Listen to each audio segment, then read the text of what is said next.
Assalamu alaikum. My name is Hamala Khan and I am a consultant nutritionist at City Hospital and इलाज मुआवजा। पाकिस्तान में बहुत सारे लोग खाना खाने के बहुत ज़्यादा शौकीन हैं, जिसकी वजह से उनका वज़न नॉर्मल से बहुत ज़्यादा बढ़ जाता है। फिर जब उन्हें एहसास होता है कि उनका वज़न बहुत ज़्यादा बढ़ गया है, तो वो वज़न की कमी के लिए डिफरेंट मील प्लान्स को इख्तियार करते हैं। वेट लूज़ करते हुए कौन सी ऐसी गलतियाँ कर रहे होते हैं, अगर आप जानना चाहते हैं तो इस वीडियो में देखें। इलाज मुआवजा के यूट्यूब चैनल को सब्सक्राइब करें और बेल के आइकन को प्रेस करें।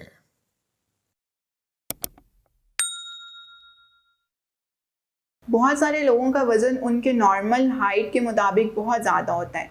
फिर जब वो वज़न को कम करना चाह रहे होते हैं तो वो इसको करते हुए बहुत सारे अपने जर्नी में गलतियां कर रहे होते हैं, जिनको ठीक करना बहुत ज़्यादा ज़रूरी है। जब अगर आप इन गलतियों को ठीक कर लेंगे तो आपका वज़न हेल्दी रेंजेस में कम हो सकता है और आप एक सेहतमंद ज़िंदगी गुजार सकते हैं। जिन लोगों का वज़न उनके नॉर्मल BMI से बहुत ज़्यादा होता है, वो डिफरेंट किस्म की बीमारियों का शिकार रहते हैं, जिसमें डायबिटीज़, हाइपरटेंशन और हार्ट डिजीज़ बहुत ज़्यादा कॉमन है। लेकिन आप अपने डाइट प्लान को फॉलो करते हुए अगर इन चीज़ों का ख्याल रखेंगे तो आपका वज़न हेल्दी तरीके से कम हो सकेगा। मैंने बहुत सारे लोगों को देखा जो कि अपना पोर्शन साइज़ मेंटेन नहीं कर रहे होते। आप कोशिश करें कि आप दिन में चाहे 3 से 4 या 4 से 5 पोर्शंस कंज्यूम करें। अपने मील को स्किप बिल्कुल मत करें, लेकिन पोर्शंस को टाइमली कंज्यूम करें। बहुत सारे लोग ऐसे होते हैं जो अपना ब्रेकफास्ट स्किप कर रहे होते हैं, लंच स्किप कर देते हैं, डिनर स्किप कर देते हैं कि हमारा वज़न जो है वो जल्दी कम हो जाएगा। आप बिल्कुल ऐसा मत करें। आपका वज़न बिल्कुल हेल्दी रेंजेस में कम हो सकता है अगर आप ब्रेकफास्ट को उसके टाइम पर लें। इसके बाद आप एक मिड डे स्नैक ज़रूर अपनी डाइट में इस्तेमाल करें। इसके साथ लंच में आप रोटी का इस्तेमाल और सलाद का इस्तेमाल ज़रूर करें। इसके साथ साथ बहुत सारे लोग इवनिंग स्नैक को स्किप करके डिनर की तरफ आ जाते हैं। आप बिल्कुल ऐसा ना करें, अपने इवनिंग स्नैक को भी ज़रूर कंज्यूम करें। इसके साथ साथ आप अपने डिनर को भी 9 बजे से पहले कंज्यूम कर लें। और रात को अगर बेड टाइम पर आफ्टर एक्सरसाइज अगर आपको भूख लग रही है तो आप किसी भी दूध और नट्स का इस्तेमाल कर सकते हैं। इससे आपका वज़न हेल्दी तरीके से भी कम होगा और इसके साथ साथ आपको भूख की शिद्दत का एहसास भी कम फील होगा। मैं बहुत सारे लोगों को देखा जो अपने फेवरेट फूड्स की वजह से बहुत ज़्यादा क्रेविंग पर होते हैं कि हम डाइट पर हम इस फूड को कंज्यूम नहीं कर सकते। आप किसी भी फूड को अपनी डाइट में कंज्यूम कर सकते हैं, लेकिन आप उसको एक पोर्शन में अगर कंज्यूम करेंगे तो वो आपकी सेहतमंद ज़िंदगी पर अच्छा असर भी डालेगा और आपकी क्रेविंग्स भी दूर करेगा और आपका वेट लूज़ का जर्नी जो है वो बहुत ज़्यादा मज़ेदार हो जाएगा। इसके साथ साथ बहुत सारे लोग अवेलेबिलिटी का ख्याल नहीं रखते। वो बहुत सारी ऐसी चीज़ें अपने मील प्लान्स में शामिल कर लेते हैं जो सीजनल नहीं होती, यानी कि मौसमी नहीं होती, यहाँ पे वो बहुत ज़्यादा एक्सपेंसिव होती हैं, जो कि वो 1 से 2 दफ़ा ख़रीद सकते हैं और उसके बाद वो उसको कंज्यूम इसलिए नहीं कर पाते क्योंकि वो आउट ऑफ रेंज हो जाती हैं, आउट ऑफ बजट हो जाती हैं। तो आप बिल्कुल ऐसा मत करें। आप अपने घर में मौजूद हेल्दी चीज़ों को कंज्यूम कर भी अपना वज़न हेल्दी तरीके से लूज़ कर सकते हैं। इसके साथ साथ बहुत सारे लोग मिड डे स्नैक में मैं उन्हें हमेशा रिकमेंड करती हूँ कि वो जौ के दलिए का इस्तेमाल ज़रूर करें।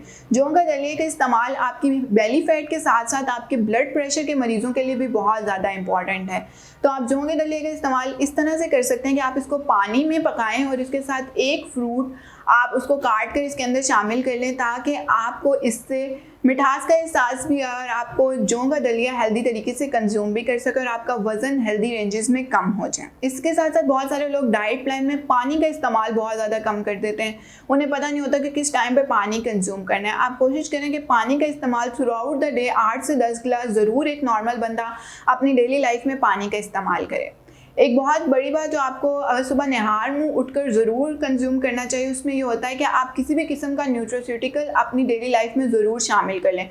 बहुत सारे लोग नींबू को निचोड़ के पानी में पीना पसंद करते हैं। बहुत सारे लोग किसी न किसी किस्म के सीड को भिगो कर रख देते हैं या उसको कंज्यूम करना पसंद कर रहे होते हैं। तो ऐसा कोई ना कोई कंपाउंड जो है वो अपनी डेली लाइफ में ज़रूर शामिल रखें। आप फैट बर्नर्स के लिए बहुत ज़्यादा कहवे का जो इस्तेमाल कर रहे होते हैं, कोशिश करें अगर आपको ग्रीन टी या इस तरह की चीज़ पसंद है तो वो रात के टाइम आप बेड टाइम पर कंज्यूम कर सकते हैं। इसके साथ साथ मैं आपको रिकमेंड करूंगी कि आप अपने डेली मील प्लान में सलाद का इस्तेमाल बहुत ज़्यादा करें, हरे पत्तों वाली सब्जियों का इस्तेमाल बहुत ज़्यादा करें और सलाद के अंदर आलू और मटर का इस्तेमाल मत करें। इसके अलावा आप कुछ भी अपने सलाद में शामिल कर सकते हैं। सब्जियों का इस्तेमाल ज़्यादा करें। मीट, चिकन, बीफ का इस्तेमाल अगर आपको पसंद है तो आप कर सकते हैं, लेकिन आप उसके पोर्शंस के अकॉर्डिंग अपनी न्यूट्रिशनिस्ट के रिकमेंडेशंस के मुताबिक उसको इस्तेमाल करें, ताकि आप अपनी ज़िंदगी में आगे बढ़ सकें और इस वज़न को हेल्दी तरीके से कम कर सकें। इसके साथ साथ बहुत सारे लोग ऐसे हैं जो कोई ना कोई फूड ग्रुप को मिस कर देते हैं, या तो वो प्रोटीन्स और कार्ब्स ले रहे होते हैं, फैट्स नहीं ले रहे होते हैं, या फिर वो सिर्फ प्रोटीन्स ले रहे होते हैं, कार्ब्स और फैट्स को मिस कर देते हैं। आपने बिल्कुल ऐसा नहीं करना। हमारे पास 5 फूड ग्रुप्स मौजूद हैं। आपने कोशिश करनी है कि आप 5 के 5 फूड ग्रुप्स में थ्रू आउट द डे कुछ ना कुछ लेते रहें, ताकि आपकी बॉडी में न्यूट्रिएंट्स की कमी ना आए। ऐसा हो सकता है कि आपका वजन तो कम हो जाए, लेकिन इसके साथ साथ आप किसी ना किसी डिजीज़ की तरफ चले जाएं, न्यूट्रिशनल डेफिशिएंसी की तरफ चले जाएं, जो कि अल्टीमेटली एक बहुत बड़ा मसला बन जाता है। ये गलतियां जो मैंने आपको बताई हैं, बहुत सारे लोग अपने मील प्लान्स में ये गलतियां कर रहे होते हैं। तो आप अगर इन गलतियों को ठीक कर लेंगे तो आप अपने वजन को हेल्दी रेंजेस में कम कर सकते हैं। खुश रहें, अपना ख्याल रखें। अल्लाह हाफिज़।